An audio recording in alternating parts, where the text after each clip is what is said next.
ce qui concerne la femme, il dit, femme, sois soumise à ton mari. Écoute, ce qui est naturel, on n'a pas besoin de t'ordonner. Si Dieu donne cet ordre, c'est parce qu'il sait que naturellement, la femme se soumet difficilement. Tu sais pourquoi? Parce que je t'ai déjà dit que Ézer, c'est ce que Dieu a fabriqué. Et je vous ai prêché ici que la femme est plus puissante que l'homme. La femme a un équipement que l'homme n'a pas.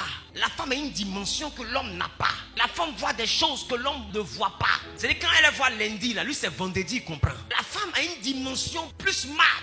De nature, elle est plus rapide que l'homme. De nature, elle est plus smart que l'homme. Donc quand Dieu dit à la femme, sois soumise. Je vous ai dit ici qu'une seule femme a tué Samson qui tuait 5000 hommes. Faites les ratios et puis faites une démonstration par l'absurde et vous allez comprendre. Si une seule femme tue Samson, que Samson tue 5000 hommes, c'est que 5000 hommes ne peuvent pas tuer Samson, mais Samson peut être tué par une seule femme. Non, une seule femme peut tuer plus que 5000 hommes. Parce que 5000 hommes sont tués par Samson. Une seule femme tue Samson. C'est que la femme là peut tuer les trois. Samson plus les 5000 hommes. Une telle machine, quand Dieu la met à côté d'un homme, il obéit de lui dire, maman, soumets-toi. Parce que s'il ne se soumet pas, le monsieur est mort.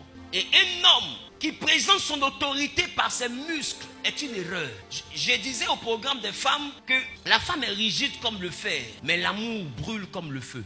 La seule chose qui permet au fer de devenir flexible, c'est son exposition au feu. Plus le fer est exposé au feu, plus il chauffe et il a la capacité d'être modifié. La chose qui peut adoucir la femme, ce n'est pas les muscles ni les cris, c'est l'amour. Parce que si tu l'aimes, et que tu réussis à déclencher en elle l'amour, et qu'elle a compris que tu l'aimes, et qu'elle a commencé par t'aimer, si elle a réussi à t'aimer, là où tu la déposes, elle va s'asseoir. Si tu ne manges pas, elle ne dort pas. Mais si elle ne t'aime pas, non, j'ai préparé, il dit il ne mange pas. Mais c'est son problème. C'est mon problème. Il est lui là même. Dis-moi c'est quoi? Et puis pour rien comme ça, il ne m'appelle pas. Et puis pour moi, il l'appelle quoi? Il l'appelle pas. D'abord, je le bloque même. Parce qu'elle ne t'aime pas. Mais si elle est exposée au feu de l'amour, que l'amour l'a pris, si tu ne l'appelles pas, elle peut faire un ulcère.